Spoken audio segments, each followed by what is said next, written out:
Welcome back to another episode. This episode, I feel like I always say this, it's special, but this one is really super duper special because I have a good friend of mine. We're from the same city. She's doing big things. She's the Bureau Director of Wisconsin, a keynote speaker, TED Talk speaker, right? I've seen it. It was amazing. And she just came out with her book, which is doing well. She's a published author. Welcome to the show, Lay of the Land, Jori Mundy. Thank you for coming on today. Thank you. And I mean, hearing all that is like amazing. I am all about gratitude and blessings, and my journey has just been able to give me the opportunity to achieve some of those things. And I'm so excited to be here with you. We go way back.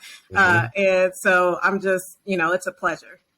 Absolutely. So, I like to start at the beginning stages, right? Because to get to where you are today, right, I want to see like what seeds were planted, how they were nurtured, and how, the framework of the discipline and the protocols that you do on a daily basis to get you to where you are right now. So let's start with the early childhood. Where you're from and how was it growing up? Right. Yeah. So, and I love this question. I guess I love, honestly, if I'm being authentic, it's like a love-hate because I'm from and have lived in several places, since childhood. So I was born in Chicago, Illinois, and on the south side of Chicago, and my parents, they were really big on traveling in the country. So they weren't military, but they had an itch. And so they took their 3 kids with them because there was no babysitter to watch all of us. So it's like, you guys are going to go and experience what we want to experience. And so I was born there, and within probably a year of being born, we ended up transitioning to California, to the state of California. And I lived there for maybe 6 years in childhood. And so that was a complete different exposure. It was one of the highlights of my life. And one of the things that I remember specifically was being able to go to Knott's Berry Farm, which, Jay, you probably know or have heard of it. And it's equivalent to a Six Flags or a Disneyland. And, I can think back to times where my dad, he had always worked for very good companies, and with those companies came perks. And so one day we ended up having this trip to Knott's Berry Farm as a part of a perk from his work. And I remember going there one day, and we were completely surprised, 3 kids. So I'm, the sister and two siblings, 2 brothers.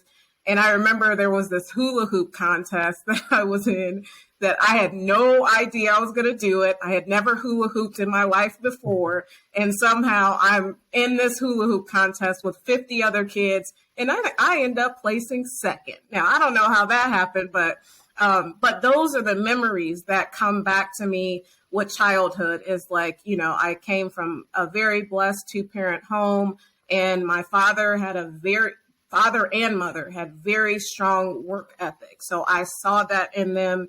I mean, my dad, he was a blue collar worker. He was a forklift operator. Every day he went to work from 9 a.m. to 6 o'clock. I'd see him walk in, and I'd see him walk out limping from, how hard he worked from that day.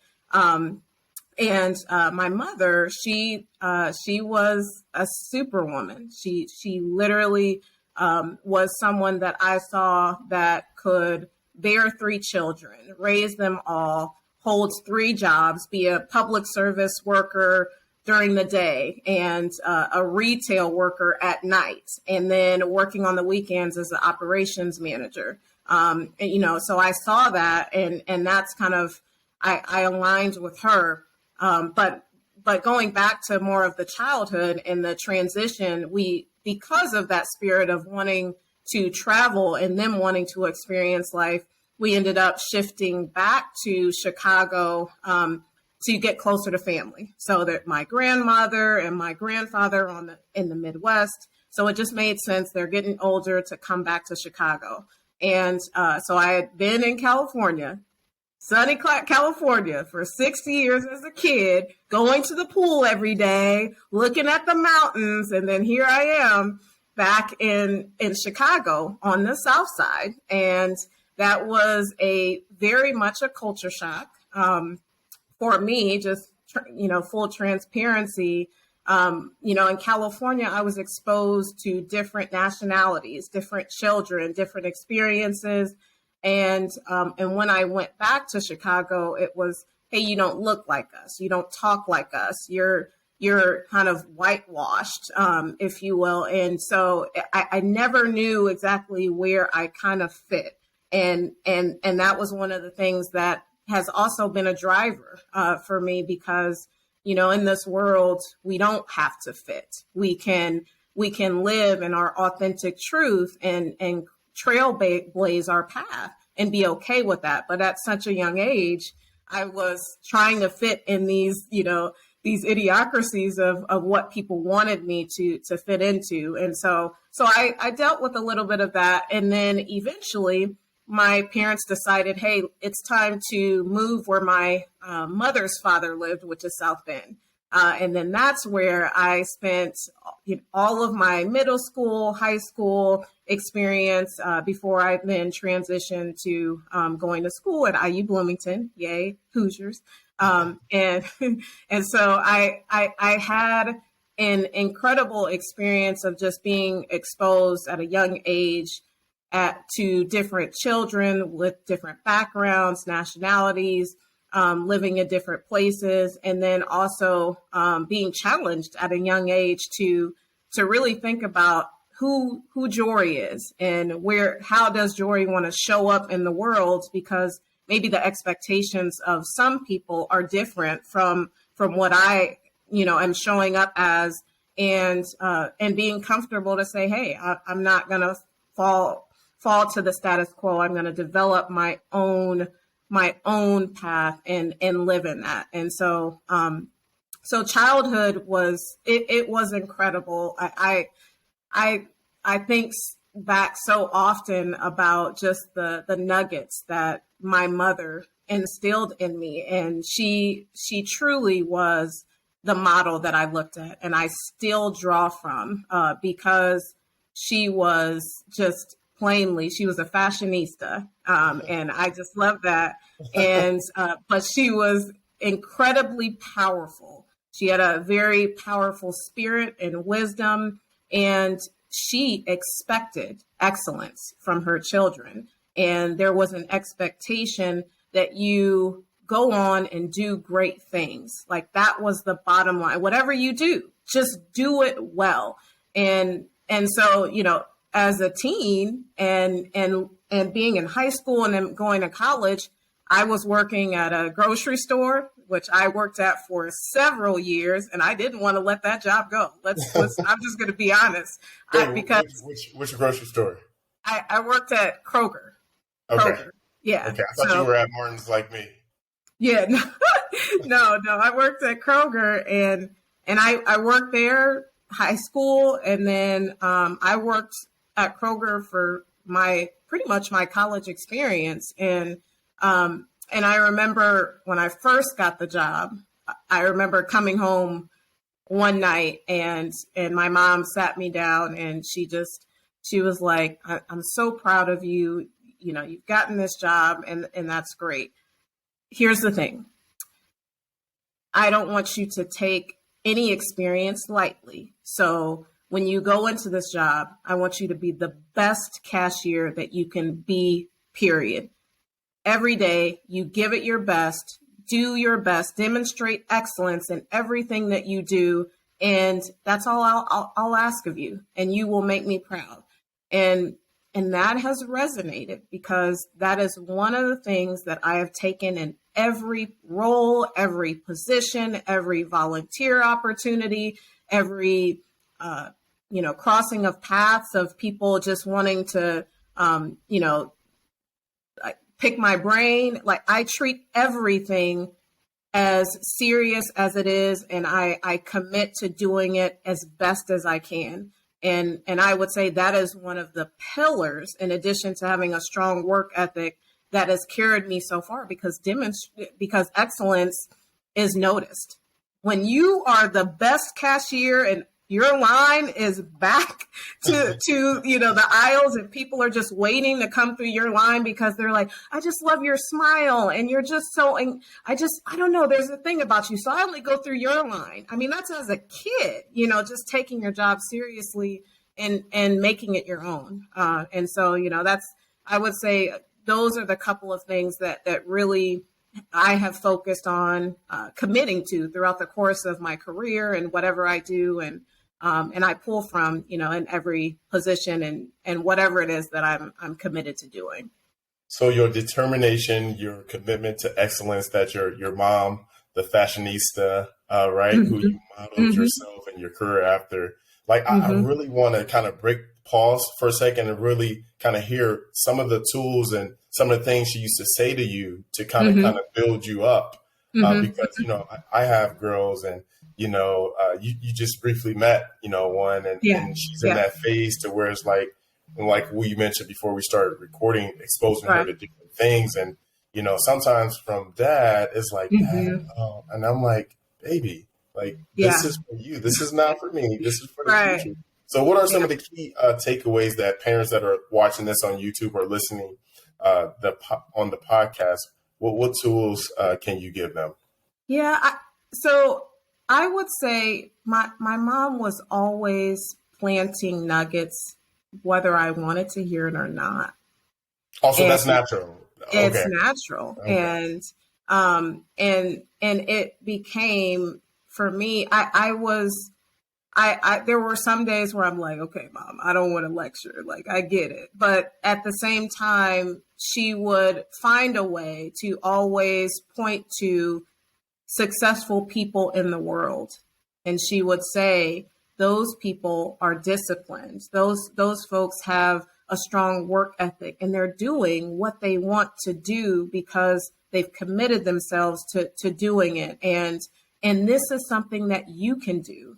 This is something that is available to you. You just really have to work hard and stay committed. And honestly, she used, I would say, just wanting to make her proud as a pillar. And honestly, losing her, it's almost 12 years ago, at the time where I was, one, about to get married in a month and a half before losing her, and two, starting graduate school. Those were two major things, and that happened.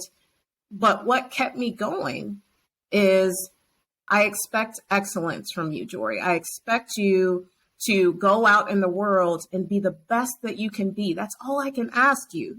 Just commit yourself, and doing that would make me proud. And I would feel like I could speak for myself, but many children, they just want to make their parents proud. They want to do the things that are going to put a smile on their face, their parents' faces, that's going to give them that sense of peace and gratitude. And so that's one of the things that hung for me, is anytime she would say, do your best, that always makes me proud. That was the thing that I hung on to. So she would say those things. And she was also a pillar on education. So every day, in some way, there was this speech about education. And it doesn't have to be formal, or it just, hey, whether you go out and get a trade, whether you teach yourself, whether you go to college, but education and knowledge is the key to success. And so, and of course, I did also hear, hey, when you turn 18, you got two options. You're going to either go to college, get a trade, but you're not staying in here. So, and that's just what it was. So it really pushed you to think about, okay, what's going to be my plan?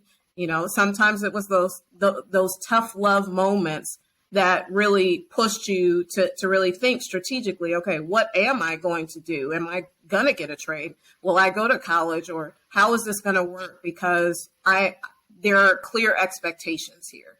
And I think that's another thing that, it's hard, of course, as a parent. I have a kid, a 2-year-old, and I want to give this kid chocolate every day. I'm like, I just want you to be happy.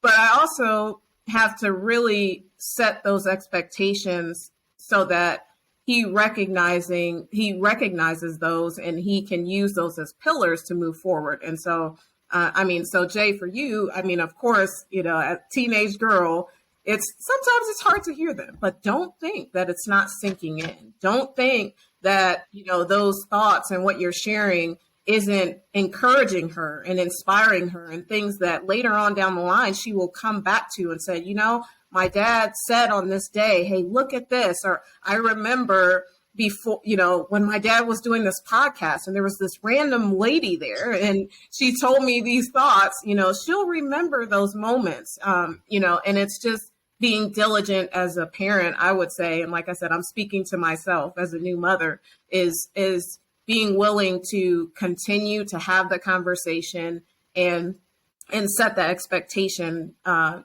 the standard for excellence. And because that's really what's helped me move along in my journey. Well, thank you so much for sharing. And that just gives me confirmation that, some days are tough and it seems like nothing is getting through, but, we both were kids, and certain things that our parents instilled in us. So thank you for sharing, and sentiments to you and your family. Your mother did an excellent job, and she's definitely living through you right now. But I do want to, you briefly touched on your education, IU Bloomington, we're Hoosiers for sure. So what about, so once you got to IU, what was your major? What was your experience like there on campus? Yeah. So when I got to Bloomington, I had this fond love for English. That was my subject in high school that I loved. And I was like, you know what? There's something about English that just pulls me. And when I got there, it's like, there's the questions. Well, what are you going to do with the English major? And what job are you going to get? But I still charted forward based on what my heart was telling me. So I kept an English major, but I ended up going with African American diaspora studies. And I feel like that experience grounded me to show me where I've come from, the lineage that was set forth before me, to recognize where I am today. And I feel like college was just that. It was really learning about myself, learning the tools of, hey, you can have fun, but you still are committed to make sure that you get what you need to get done. So not only, hey, I'm learning myself, but I'm instilling in myself discipline. I'm instilling in myself consistency. I'm instilling in myself those determination, like all of those things, because, I can go out on Tuesday night, but if I have a paper due at 12, at 11:59 that night, then go party, but recognize you need to have that paper done. So it really also instilled in me the aspect of priorities of, I want to be successful, and I want to carry this 3.0 GPA. And so what do I need to do as a part of that? And that's another thing that also was monumental is being able to balance the things in life of wanting to be with friends and be with my sorority sisters and experience different things, but also staying committed to why I'm here, and building in those habits of, hey, okay, keep your eye on the prize. You have to have this paper done. You've got to study for this exam. You've got to do those things so that you're still balancing this GPA while also managing having fun, while also getting to know who you are. And so I feel like it shaped me in many ways. And I feel like also there have been people, and I call them earth angels. I call them my earth angels, that since I can remember, there are people that come into our lives, and sometimes we don't even know why they are there. But those individuals are what helped me get through the courses that I thought I wasn't going to get through, and they were just planted there to help me succeed. And I feel like that's also something that, as I look back at in my life, something that I could count on is that no matter where I go or where anybody goes, there's always going to be people somewhere, somehow, that will help you. Some people that will challenge you, some people that are just around, and it's just being able to be aware that they're there and, and leverage them as much as possible, and also pour back into them as much as you can. So, yeah, I mean, my time there was, I could talk about college for years, and I don't know, I want to share all the details, but I'll just say that, it was an incredible experience, and I couldn't have asked for a better college experience, because it really did, shape me, and building those habits and keeping things in perspective in terms of priority, while also balancing life so that you can have fun and also be successful. So Jori, I definitely want to give you, again, a shout out to your parents, because they instilled a lot of discipline and work ethic in you earlier. I think without college and what we're seeing in the marketplace now, that, the conventional 4-year degree or the master's degree, to get into those spaces and places, I think they're using, more trade schools or certificates are really hot right now. And just as long as you have the work ethic, the personality, interpersonal skills, you definitely can jump over some hurdles and get into those rooms and make a splash. But I definitely want to, this is for the parents that, my kid might not be for college, but they really like this thing. They might really like UX, UI or coding. But I think just those pillars you were talking about, just that work ethic, I think as long as you're following your journey, your truth, your passion, you'll definitely get there for sure. So now we go to your professional space. You've been working for multiple states in different, is it kind of the same capacities, or have they just okay, let's talk about that. Yeah. So I started out actually with the state of Indiana, and I worked boots on the ground as what's called an eligibility specialist. So I've typically worked in public service, and when I was in that job or in that role, my responsibility was to help people determine whether they'd be eligible for specific programs. So like public assistance programs, like a healthcare program or a food program, to help them just in their daily lives. And so I spent quite a bit of time there. And from there, you just get these perspectives. You see what people are going through. And for me, that's what drew me to public service, because I typically am a very empathetic person. I want to do whatever I can do to help community, to help people in their journey, just whatever that looks like. And so I started there, and then from there, it's not been linear. I have from that experience moved on to different roles. And there have been those times throughout the course of my career, which I call these times that are the most impactful and pivotal because of the Earth Angels. So I had someone that I was working with who was a client that came in one day. And it was an elderly lady, and she was okay with me saying that. She was like 80 plus. And she came in and she wanted to see if she'd be eligible for some additional assistance. And so, I was doing what I normally do, going through her case, entering her information in. And then I got to the end of the eligibility, and then it told me that she wasn't going to be eligible.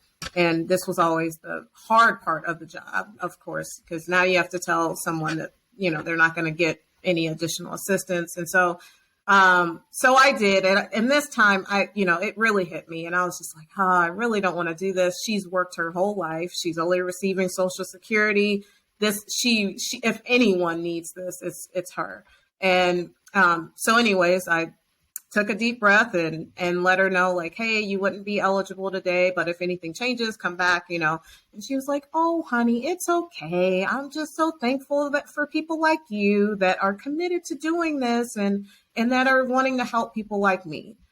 And, it's those moments throughout your journey where you're doing exactly what you are supposed to be doing. But it also, in that moment, inspired me to want to do more. So I felt like I want to be in a position where I can change things to help a person like her. So that night, I applied to get in a graduate program, and then I also sought out a position to work in policy, and so because that's where change is made in policy. And so I started on that journey on that same day, and within a couple of months, I ended up landing that job, getting in policy. And then I was later accepted into the program to further, educate myself and basically prepare for what I anticipated, because I figured in order to help her, I know that I have to be in a position that's going to affect change. And in order for me to be able to do that and put myself in that position, what's the best tool that I can use? And that was the first thing that came to my mind is, let me go back, get more education. This could be a certification or a trade these days. I mean, it's whatever, it's going to put you on a path to give you the knowledge, to give you the skills and experience to be able to be successful in what you want to do. And so that's where I ended up going. And from there, I ended up meeting more people in that position who then said, you're amazing at this within 6 months, and said, hey, I think you should head over here, which over here was in technology. I was like, I'm a policy person. That looks really good. And I had some questions, but once again, those earth angels, the people that you meet, they're like, I see something in you. You would be incredible. There's, you'll be able to use your background. And so I said, okay, well, I'll make this jump. So then I ended up moving into working for the actual system and learning that background. And that actually gave me the propeller to move into my first junior executive position, where I was overseeing eligibility systems for the state. So it's like sometimes those things that come up and you question, wait, I'm over here. This is what I know. Sometimes it's not, that's there, that. But if there's an opportunity to learn or to take on a different, a change just to gain more knowledge and experience, that may be where your life is pointing you. And so, then I jumped there and worked there for some time. And then met someone else that really had an impact. And from there, we worked very closely together, and she ended up moving on to a different role, specifically still in public service, but just in another area of focus. So really with prescription drugs.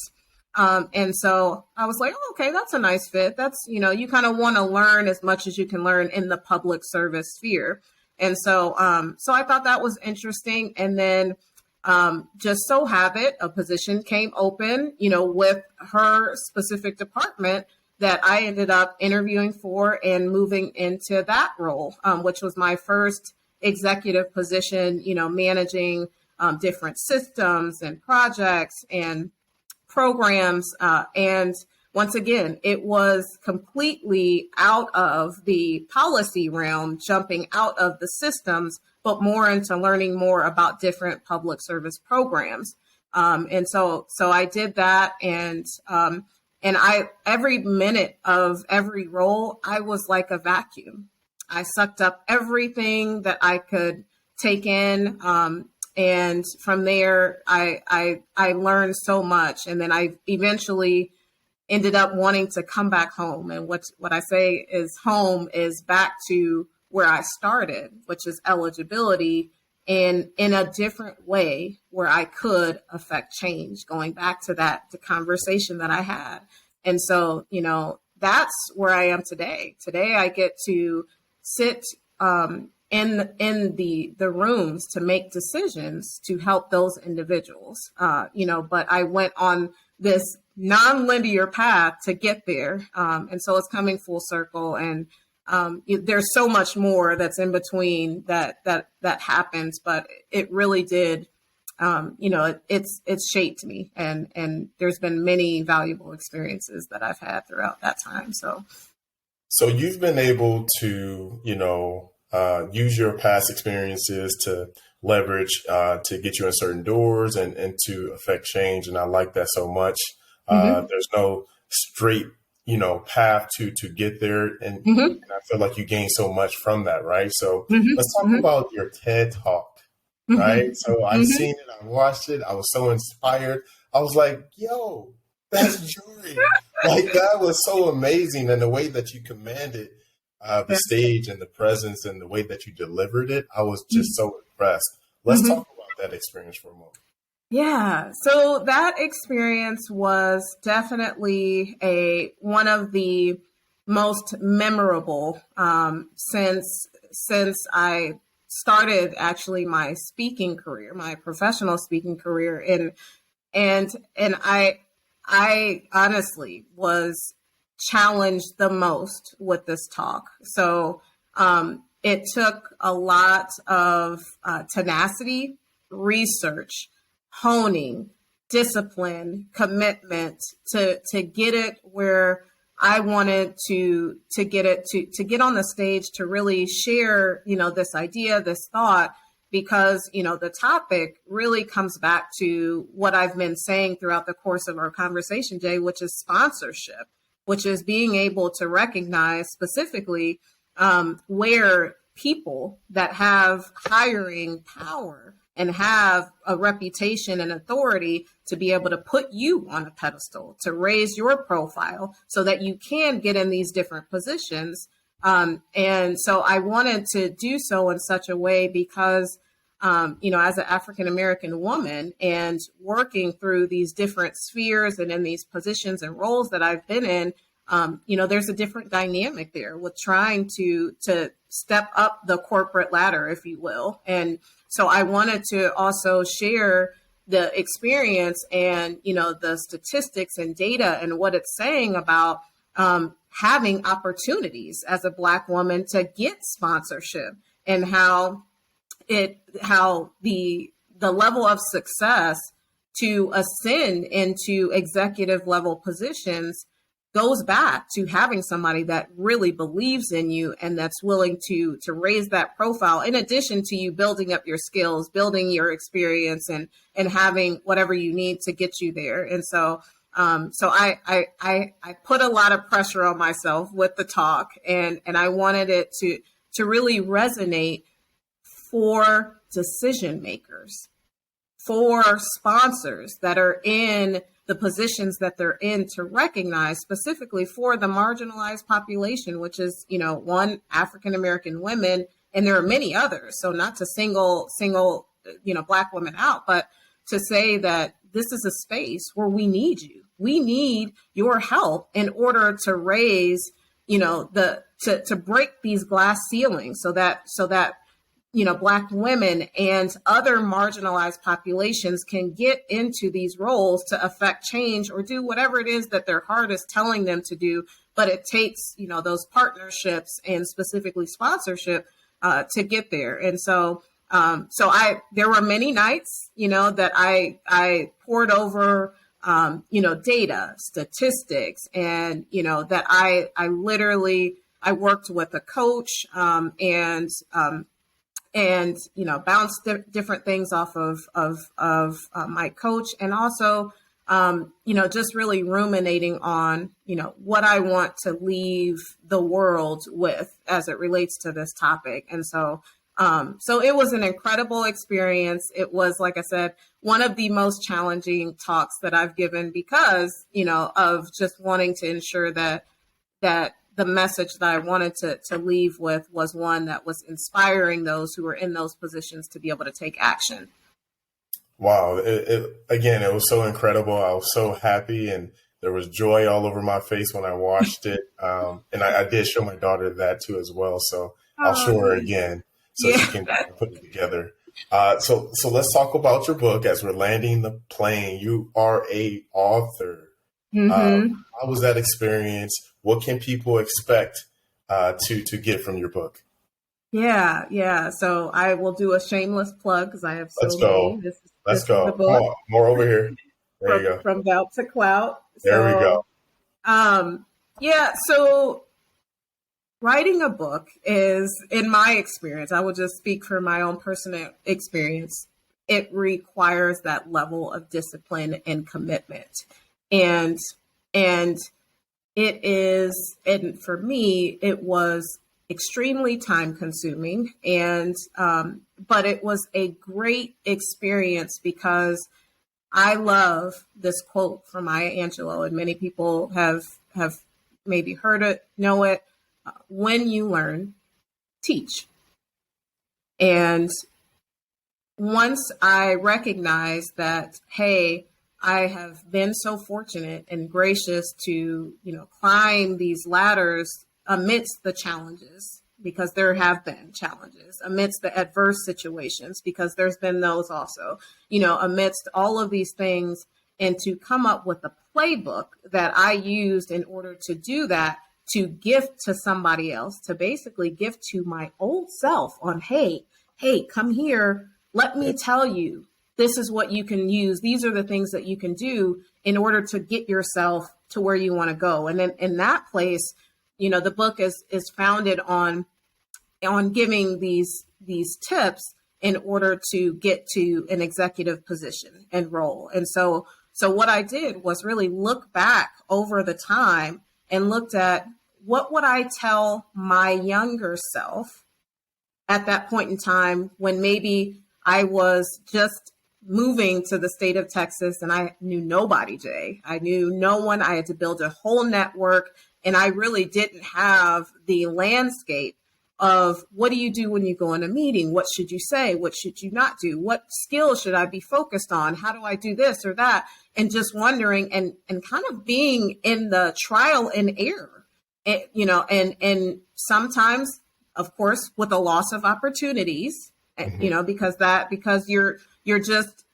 you're going by what they say, blowing from the seat of your own pants and hoping that something is sticking. And so that's really why I wrote the book, because I wanted to share this playbook that I know that at a point in time could have helped me immensely to save me some of the mistakes that I made, where I stayed up late at night saying, why did you say that? Or why did you do this? Or, or knowing how to navigate in certain situations, specifically office politics. I talk about that, which goes unsaid many times. So let's pull behind the curtain. Here's what you say and here's what you don't say. Here's what you do and here's what you don't. These are the things that I had to learn and just had to go through. And I wanted to just gift that to people that are on that journey, and to know that these are the steps that you can use. And I have had, some that have read the book and have said, even if you are not seeking to become an executive, this is a really good book just in terms of career progression. And so, so you may not even, be looking for that highest level position, but there are skills or knowledge in the book in terms of, how you can just ascend in your professional career. So it is something that's near and dear. Like I said, it took a lot of commitment. I'm full transparency. I'm a very candid speaker. And so I want to share it. It was an experience, but one that I will never forget and that I'm very happy about because it just goes back to what Maya said, which is when you learn, teach. And I knew it was at that point in time that it was time to reach back and share this for others so that they can have a good experience. Well, I can't wait to dive into it. First, is there going to be an audio book in the future? An audiobook. That's something to think about. I actually thought as I was rolling out, the three versions, which is Kindle, paperback, and hardcover, if I would think about doing an audio, and I think that I wanted to get a sense on what the need is, and if there is a want to, hey, let me just listen to this versus. So I think, maybe we'll pump out an audio version so people can just listen and, and that makes it easier for people to get the message too. So. Well, I'm gonna definitely take a deep dive. I'm definitely going to support you. And how can people find your amazing book? Yeah, absolutely. So you can find, and I'm going to pull it again. Let's go. It's all good. Yeah, you can find the book. And it's on my website, jorimundy.com. So you can go there, and there's a link there that just leads you to buy now, and it'll take you straight to the website to purchase it. Also, alternatively, you can just go to Amazon and type in From Doubt to Clout, and it'll pop right up the different versions. And then you can purchase it that way also. So love it so much. Any last words if you had to give somebody, your younger self, right? One word, what would you give that person? Believe. Believe. I'll leave you with this, Jay. This is something that I go back to is I love this movie called The Great Debaters. I don't know if you've ever seen it or heard of it, but I think I checked it out just yet. Oh, okay. So it's a really good movie about this debate team that was an African-American debate team that went to I believe it was a HBCU in the state of Texas in the early 1900s. And at that point in time, this professor had cultivated this incredible debate team. And he cultivated this debate team so much so that they ended up becoming the great debaters, winning against Harvard back in that time. And there was one scene in the movie that showed one of the debate team members coming in to their coming home. And his father was a professor, and his father, he was walking around thinking about what lesson he was going to teach people for the next week. And so he paused and he said, son, what's one thing that can hurt people the most that we can teach on? And he said, not believing. If we don't believe in ourselves, then that can hinder us and create barriers for what we can achieve in our lives. And one of the reasons why, I've been able to, like I said, been very blessed and gracious is because I always have a strong belief in self, regardless of thoughts from others or, other considerations. What do I believe I can do? And if you believe in yourself and you see a vision and have it in your heart, follow it, and it will take you beyond your wildest dreams. Well, thank you so much. That was so amazing. Thank you for, taking the time to connect with me and give our audience this blueprint, this framework. Make sure you guys check out From Doubt to Clout on Amazon. Make sure I'll leave the links in the description. Make sure you guys like, subscribe, and follow. Until next time, peace and love.